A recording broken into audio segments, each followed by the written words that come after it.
Realmente es muy interesante el punto de vista que vamos a compartir a continuación, porque más allá de todas las experiencias personales, Leo, que venimos un poco comentando a través de los mensajes de la gente, que sí ha experimentado y con buenos resultados el cannabis terapéutico, ¿qué hay realmente en cuanto a investigación científica? ¿Qué tanto se puede asegurar las propiedades del cannabis en el tratamiento, por ejemplo, de determinada enfermedad? Y sobre eso en cuestión es que nuestro invitado hoy nos va a argumentar. Nada menos que el director del Instituto Pasteur, es médico, es bioquímico, Carlos Battiani. Muy bienvenido aquí a Buen Día Uruguay.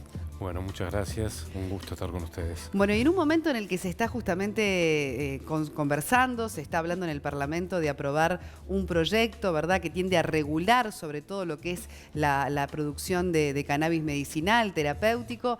Usted, por el contrario, sale a decir, bueno, faltan resultados científicos, aún no podemos probar nada con respecto a la eficacia del cannabis, ¿no? Claro, desde el punto de vista de política país, ¿sí? Cuando uno hace recomendaciones a nivel país, la verdad que la evidencia científica que disponemos hoy, generada a nivel internacional, entre todas las comunidades científicas internacional, es muy poca. Hay solo 4 usos permitidos, no para el cannabis medicinal como un todo, sino para algunos componentes del cannabis que están adentro de la planta del cannabis, que aislados y en forma separada están habilitados por organismos regulatorios médicos internacionales.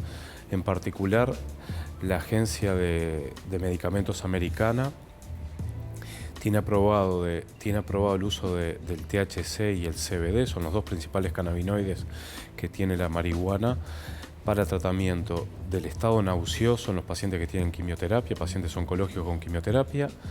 Tiene aprobado tratamiento de la caquexia, es decir, la pérdida de peso muy importante en pacientes inmunodeprimidos, en particular pacientes con SIDA. Después el uso del CBD para 2 estados de mal convulsivo epiléptico, en niños principalmente.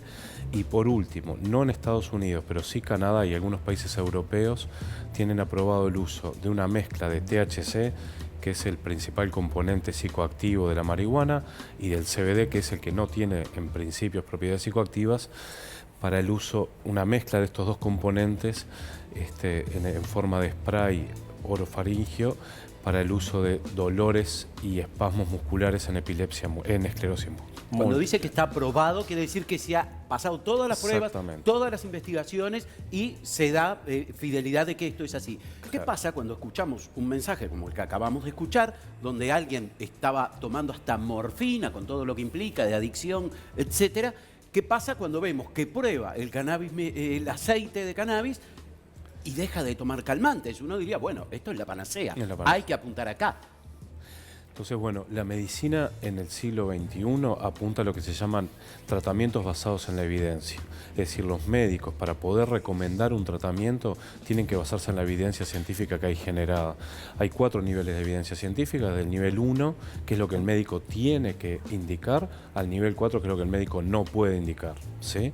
Entonces, para eso hay que recorrer un largo proceso regulatorio de generar estudios en muchos miles de pacientes, y eso le permite a un médico con confianza decir, bueno, más o menos puedo predecir lo que va a pasar. Siempre hay variantes individuales, es decir, hay medicamentos que están probados y que en algunos pacientes no funcionan.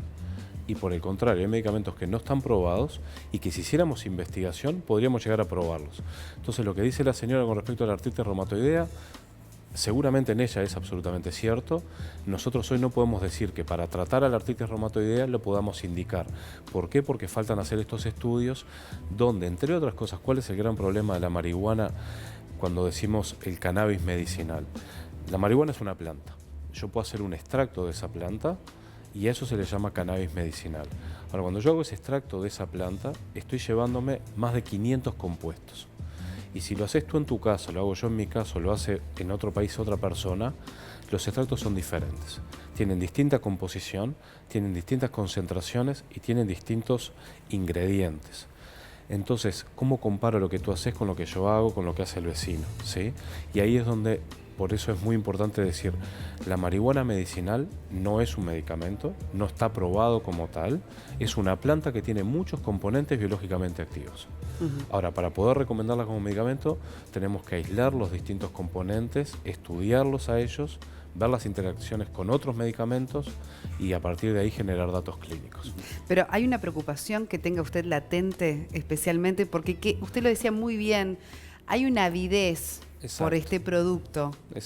A nivel mundial, la Organización Mundial de la Salud este año dijo, bueno, saquémosla de sustancia prohibida, empecemos las investigaciones, empecemos a estudiar, pero mientras tanto el mundo demanda el cannabis medicinal y terapéutico. La pregunta es, ¿hay algún riesgo no teniendo aún esas evidencias científicas presentes? Bueno, una cosa buena es que no hay muertes por sobredosis relacionadas al cannabis. Eso es bueno y eso nos da un margen de seguridad. ¿Qué pasa? La planta del cannabis tiene muchos componentes biológicamente muy activos. Entonces, desde el punto de vista biomédico, es una planta súper interesante, como otras. Por ejemplo, la amapola, de donde sale la morfina, la corteza del sauce, de donde sale la aspirina, o un precursor de la aspirina. Entonces, si uno se para frente al cannabis medicinal, dice, en realidad tengo como un cofre del tesoro. Tengo la posibilidad de encontrar muchas moléculas, cannabinoides y no cannabinoides, ¿sí? Ahora, mientras nosotros demoramos, porque está prohibido o porque está legalizado, pero todavía no arrancamos a hacer investigaciones clínicas y tenés un mercado que está muy desesperado por utilizarlo, hay un espacio, hay un agujero. ¿Quién llena ese agujero? Bueno, las formulaciones caseras. Estas formulaciones que yo decía son muy difíciles de comparar y eso sí me genera preocupación porque primero se genera como una necesidad y una ilusión en la gente que quizás no la podamos satisfacer, quizás no sea realmente lo que se dice que es. Y segundo, está el problema de que, bueno, yo vendo lo que quiero, nadie me controla, no sé lo que vendo, y entonces ahí pueden haber problemas. Bueno, en eso se está trabajando también. A nivel legislativo no sabemos cuándo podría haber una ley que proteja justamente al paciente de qué tipo de producto está consumiendo también. Exactamente. ¿No? Y el origen.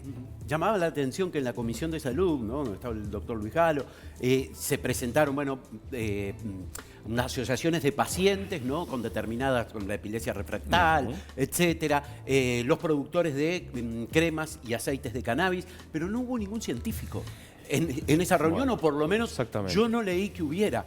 No hubo en las consultas, la ciencia o la academia de la comisión. Sí, bueno, ese es un típico problema y por otro lado, si estuviéramos los científicos tampoco tendríamos mucho para decir, porque en realidad no tenemos experiencia y no hemos trabajado a fondo a nivel nacional y a nivel mundial. Canadá en el año 2001 fue la primera que se posicionó permitiendo el uso medicinal del cannabis. Entonces uno decía, bueno, Canadá, un país muy desarrollado, con un sistema de salud muy serio, va a generar datos. Pasaron 18 años. Los datos generados en Canadá son muy malos. No han generado grandes datos. Se calcula que hay porque no hicieron seguimiento, porque no hay datos. Porque no hicieron estudios. Porque no estudiaron. Y porque la agencia regulatoria canadiense, que se llama Health de Salud Canadá, no invirtió en proyectos financiados por el Estado para poder generar datos confiables y sólidos. ¿Y quiénes financian también esas investigaciones? ¿No son las propias empresas de cannabis? ¿Es el Estado que debe hacerlo? ¿Qué pasa en Uruguay también? Uruguay, un país que se abre a exportar el cannabis medicinal. También estamos haciendo historia en materia legislativa. Bueno, ¿qué pasa con las investigaciones aquí? En un ratito te lo pregunto, pero antes mensajes también de la gente que opina sobre este asunto. Adelante.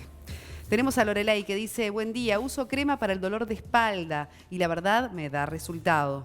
Por otro lado, dice Selva, a mí me ayudó también el aceite de cannabis para los ataques de pánico, pero engordé. Nunca me avisaron que tendría efectos secundarios. ¿No? Bueno, ahí ya vemos justamente, ¿no?, una situación donde alguien alivia algo, pero le complica por otro lado. Exacto.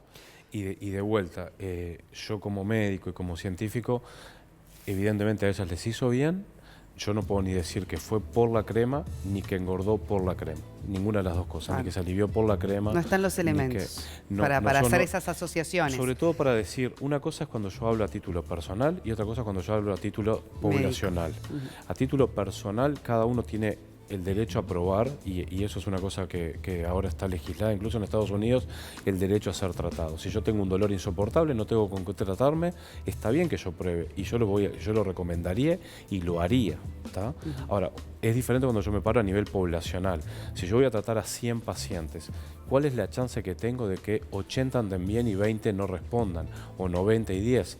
Hoy no lo sé, capaz que 50 y 50, capaz que ninguno responde, o capaz que responde uno. Entonces el nivel de evidencia que hoy tenemos los médicos para recomendar el uso medicinal del cannabis es bien, bajísimo. o sea, con eso explica también por qué los médicos hoy tienen esa traba por delante a la hora de acompañar este proceso, ¿no? del cannabis medicinal. Le preguntaba por las investigaciones acá en Uruguay. Perfecto. Estamos plantando marihuana, estamos exportando cannabis medicinal. ¿Y nosotros qué tanto sabemos de lo que estamos haciendo, ¿no? Ahí está. Yo creo que Uruguay se posicionó muy bien. Creo que lo quisieron hacer muy bien. Primero que nada, recordemos el objetivo inicial de legalizar la marihuana. Era tratar de evitar que la gente fuera a buscar drogas más complicadas en lugares prohibidos, donde generalmente los productos son de muy mala calidad. Entonces, tratar de llevarlo hacia un lugar donde se conociera qué producto estábamos vendiendo, la venta fuera en un lugar no peligroso, etcétera, creo que fue una muy buena idea. Hasta ahí vamos bien. Después viene el cannabis medicinal, ya el cannabis, la planta como un medicamento. Eso no es correcto, no está bien, y para usar los componentes o los ingredientes del cannabis como medicamento hay que investigar mucho. La pregunta era, ¿quién financia esa investigación? Normalmente en todas partes del mundo las investigaciones se financian con un componente del Estado muy fuerte, que es el que permite que los investigadores podamos desarrollar nuestra actividad profesional, y también evidentemente si uno tiene una empresa que está lucrando en base a un producto, y bueno, parece que sería razonable que haya un impuesto a ese negocio que permita derivarlo hacia un bien loable como el investigar y generar datos. En este caso, Uruguay, el Pasteur está investigando. El Pasteur pero en una fase que usted explicaba también, no es la fase última, ¿no? Exacto. Como para sacar evidencia científica. Nosotros somos un instituto de investigación biomédica, al igual que otros institutos que hay en Uruguay, la Facultad de Medicina, la Facultad de Química, el Instituto Clemente Estable, todos están haciendo esfuerzos por investigar. Todos nos encontramos con una limitación grande, y es que todavía el flujo de dinero asociado a la marihuana está frenado por Estados Unidos, porque lo asocian al tema de los bancos y todo. Al tema de los bancos y a las drogas. Entonces eso complica el poder hacer investigación. Nosotros ahora estamos empezando un primer proyecto con la empresa Canapur, que es una de las que produce cannabis en Uruguay. Y bueno, pero nosotros somos un instituto de investigación biomédica, es decir, llegamos a hacer estudios en animales.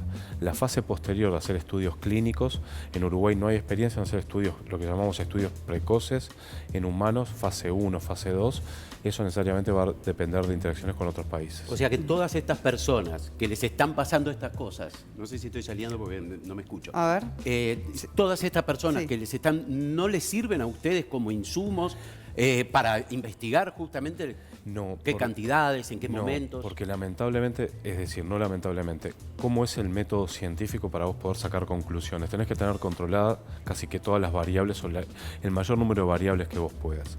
Quiere decir que, por ejemplo, tendríamos que tener un único producto que tuviéramos la composición conocida, que la forma de administración fuese constante, que los pacientes fueran pacientes que tuvieran criterios de inclusión y de exclusión conocidos, y que el estudio estuviera planificado para estudiar determinado efecto.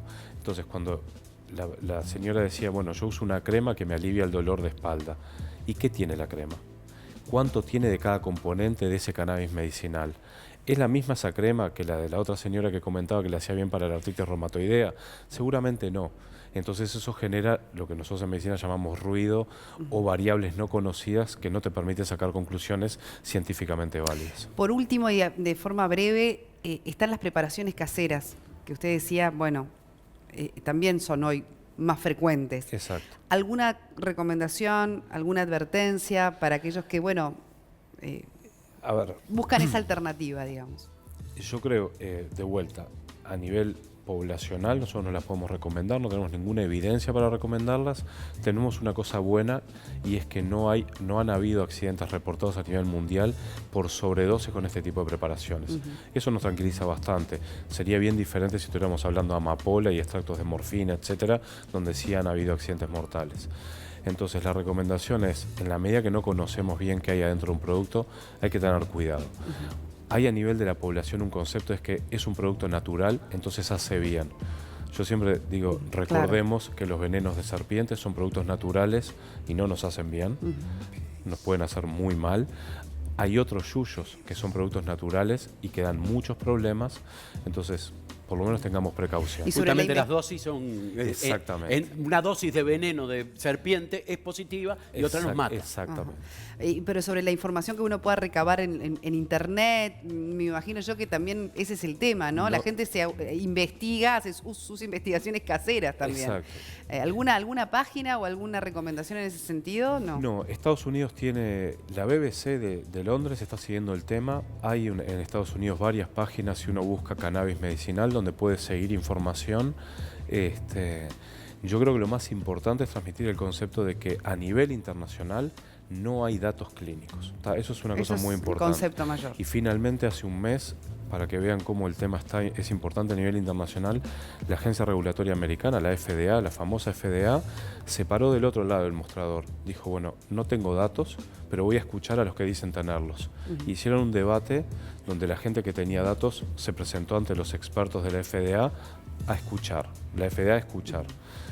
Y entonces la gente comentaba sus experiencias y los médicos de la FDA le preguntaban sus preguntas. La conclusión es, no tenemos datos. Bien.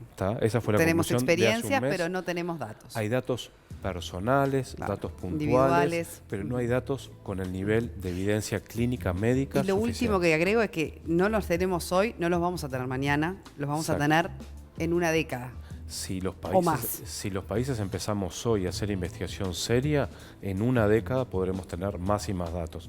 Por suerte, por ejemplo, en San Diego, en Estados Unidos, en California, se acaba de crear un instituto para la investigación sobre el cannabis medicinal. Yo creo que a partir de ahí se van a empezar a generar datos. La lástima es, ¿por qué no en Uruguay? Carlos Excelente. Matiane, muchísimas gracias Bien claro, por estar con nosotros. No, gracias a ustedes. Director un placer. del Instituto Pasteur.